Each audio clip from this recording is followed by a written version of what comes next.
A relative I met 5 times in my life demanded $50,000 for my inheritance, claiming he secretly helped my grandmother for years. Her neighbors had never seen him once. I inherited my grandmother's apartment 2 years ago. She was 84 when she passed, and she left me something I never expected, her small apartment worth about $165,000. Not a fortune, but enough to change things. Enough to make someone I barely knew decide he deserved half of it.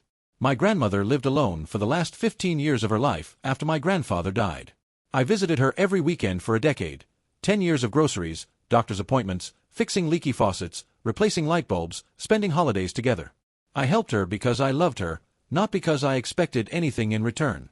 When she died and I learned about the inheritance, I was stunned. Grateful. Honored that she'd thought of me. The will was clear and uncontested.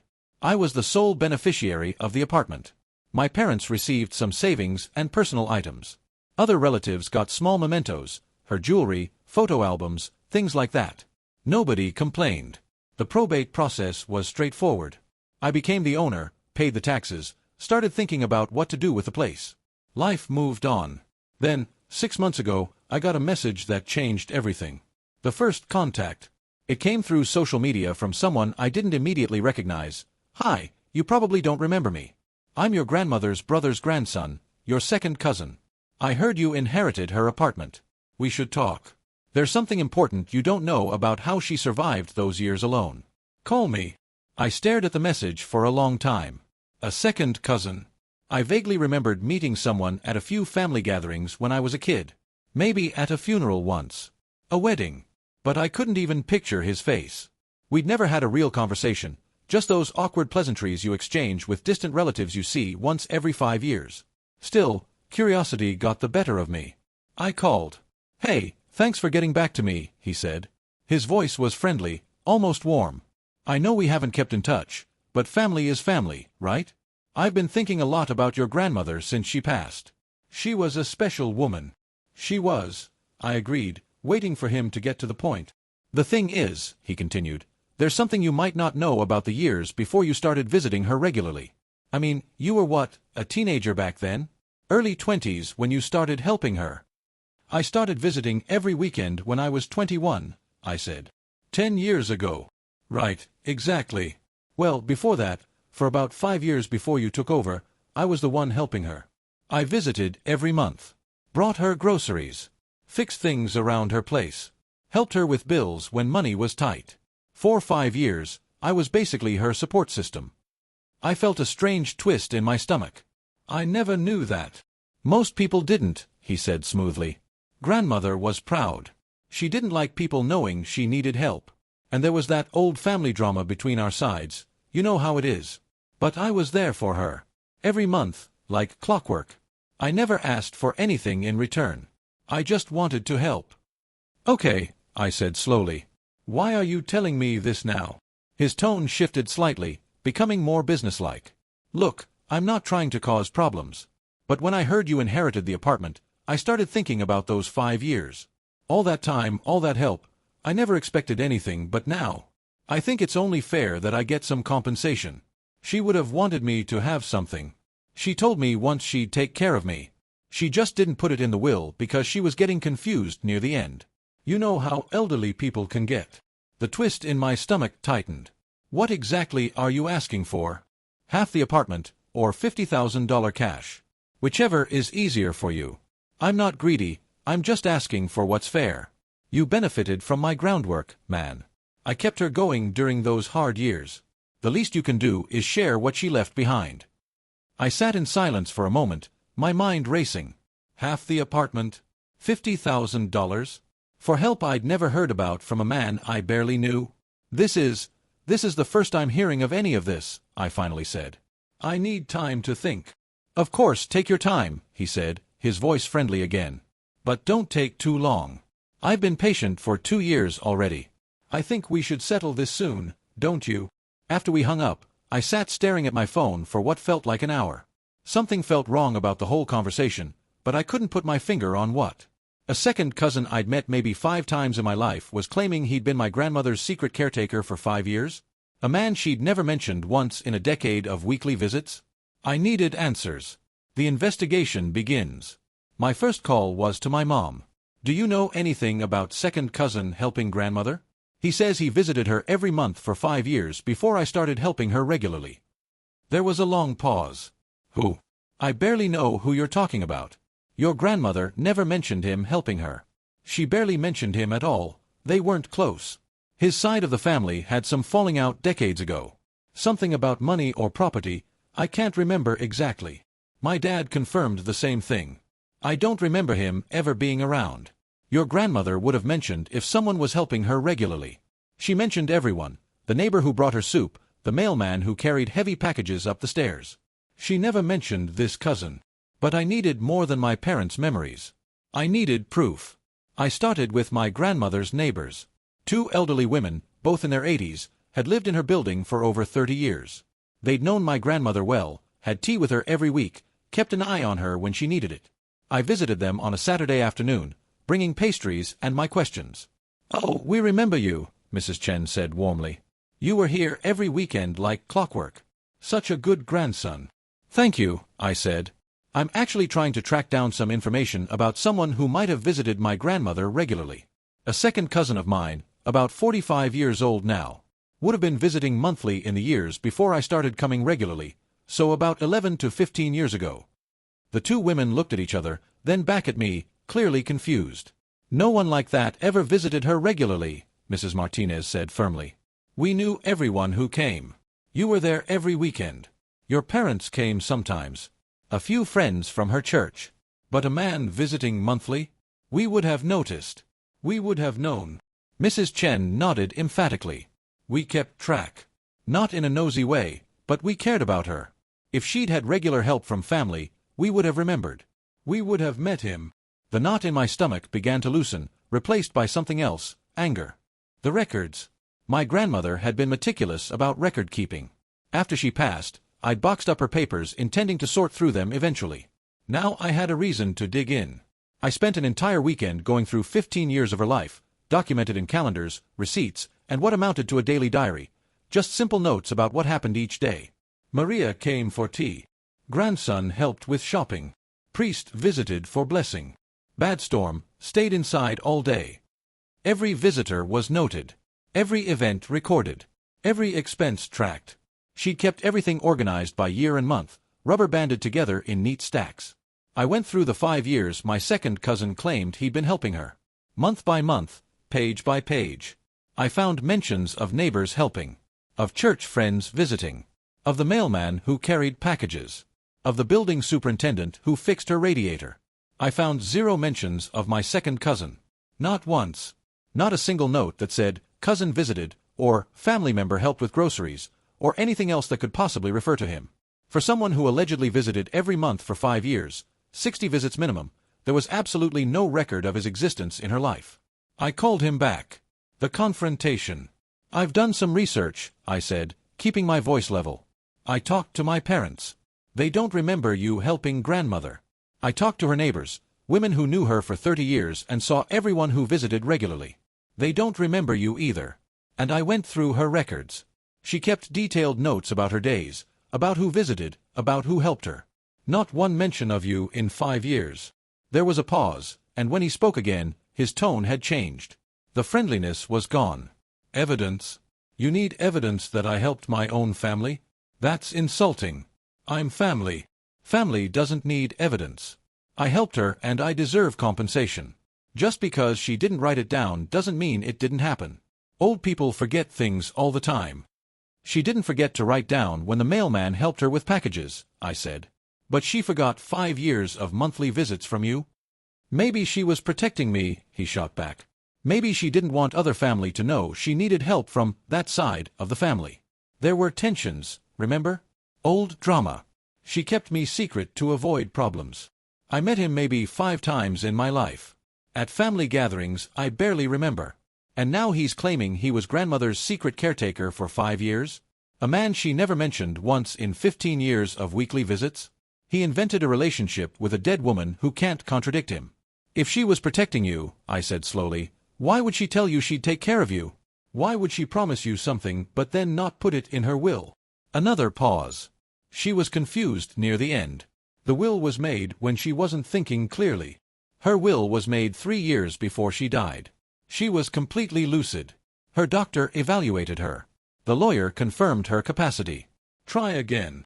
"Look," he said, his voice hardening, "I'm trying to be civil here. But I have friends who are lawyers. If you don't settle this fairly, I'll take legal action. I'll claim undue influence on an elderly person. I'll say you manipulated her into leaving you everything while ignoring other family who helped her. It'll be ugly and expensive and public. Or you can just pay me $50,000 and we never speak again. Your choice." He said grandmother forgot to write about his visits.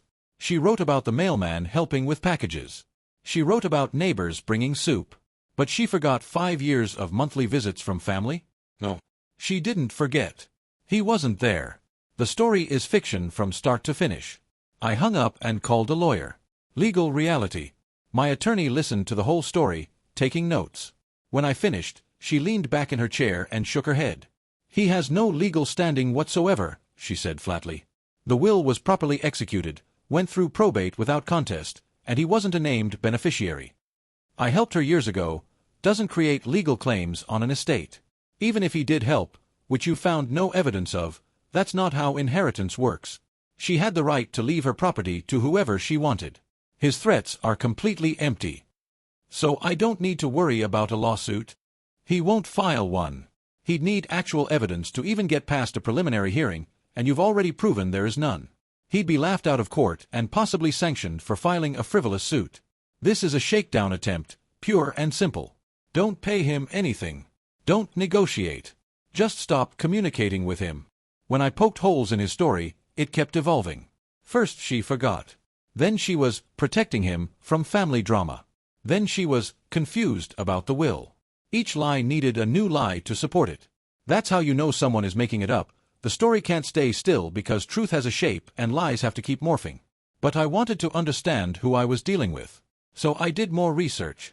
The pattern revealed. His social media told a story. Posts going back years about financial struggles, complaints about family who doesn't appreciate him, vague references to debts owed by various people. Screenshots of arguments in comment sections where he claimed people owed him money for past favors. I reached out to other relatives who knew him better than I did. My aunt responded immediately to my email. "Oh God, has he contacted you?" "Let me guess. He says someone owes him money for something from years ago." "Close," I said. "He says he helped my grandmother for 5 years and deserves part of my inheritance." "That's exactly what he does," she wrote back. "He asked me for money 3 times over the years. Always some story about how I owe him for something from the past. He once claimed my husband borrowed $500 from him in 1998. My husband never even met him until 2005. We eventually just blocked him." Another cousin sent me a similar story. He contacted me when my mother passed.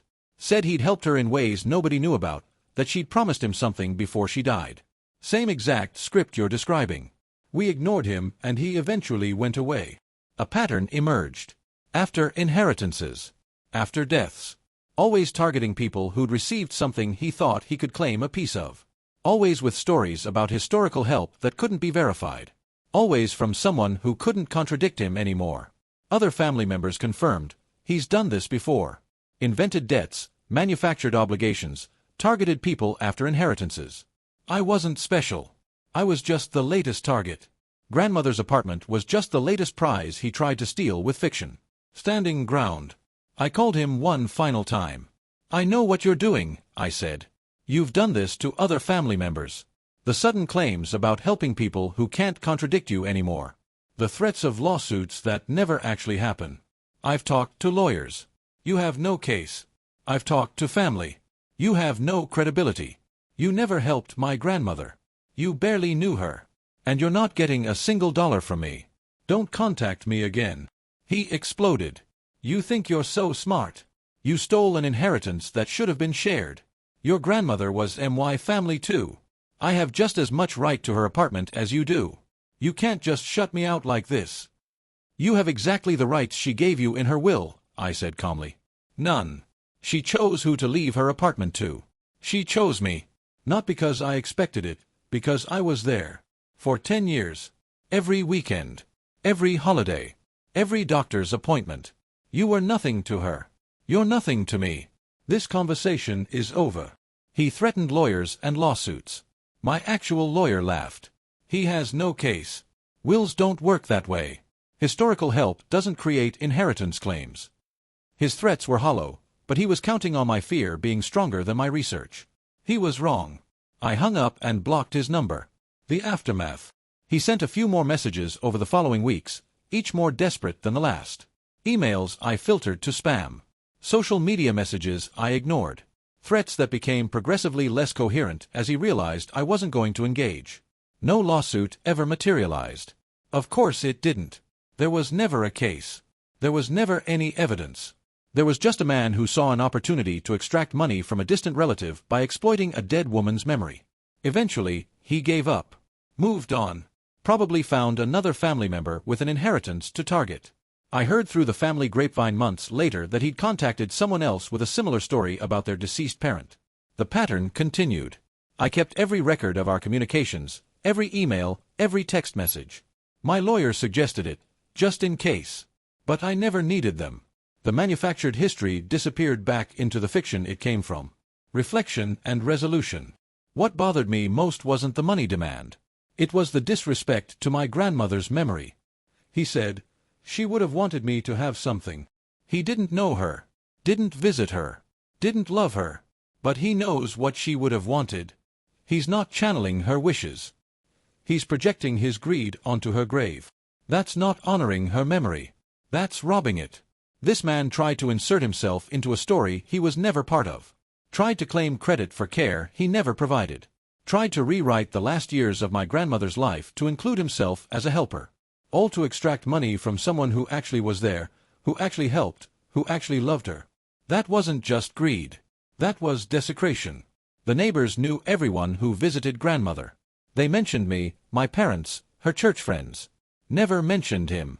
Because he was never there. 5 years of regular visits and not one neighbor noticed. Not one mention in her diaries. The absence of evidence isn't proof of absence, except when it absolutely is. 1 year later. I still have my grandmother's apartment. I renovated it over the course of several months. New paint that honored her style but brightened the space, new floors, updated appliances. I kept some of her furniture, pieces that meant something. Her reading chair by the window. The kitchen table where we'd shared so many meals. I rent it out now to a young couple who remind me of my grandparents when they were starting out. The husband is a teacher. The wife works at a non-profit. They take care of the place like it's their own. The income helps with my own life, honors her gift, keeps her presence in my world. My second cousin is a distant memory now. A strange chapter in the inheritance story. I sometimes tell the story to friends. A relative I'd met 5 times in my life tried to claim $50,000 for helping my grandmother that nobody remembers happening. People are always shocked at the audacity. Some laugh. Some get angry on my behalf. I usually laugh too, now. At the time it was terrifying.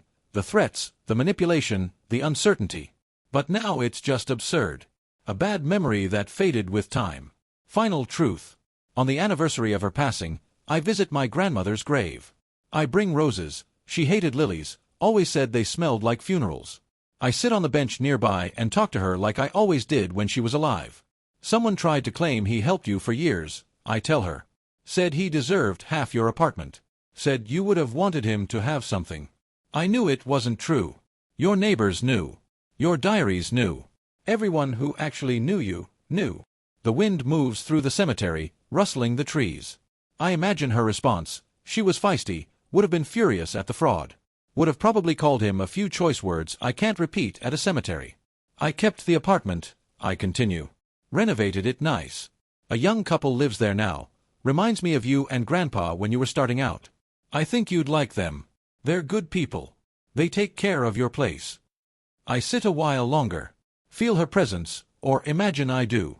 Same thing, maybe. A man I'd met 5 times in my life tried to claim $50,000 for my grandmother's inheritance. Said he was her secret helper for years. Said she would have wanted him to have something. He didn't know her birthday. Didn't know her maiden name. Didn't know she hated lilies and loved roses. Didn't know she took her tea with exactly half a sugar, stirred clockwise 3 times because that's how her own grandmother taught her. Didn't know she saved every greeting card anyone ever sent her. Didn't know she watched the same 3 movies every Christmas. Didn't know she kept her wedding ring in a dish by the kitchen sink because arthritis made her fingers swell. He didn't know anything about her because he never knew her. He knew she had an apartment. He knew she was dead. He knew her actual family couldn't ask her to confirm or deny his stories. That's all he needed to construct his fiction. But fiction can't survive investigation. And I investigated. Her neighbors never saw him. Her diaries never mentioned him. Her family never heard of him helping. He was a ghost claiming credit for presence. I was the one who was actually there. Every weekend for 10 years. Every holiday. Every doctor's appointment.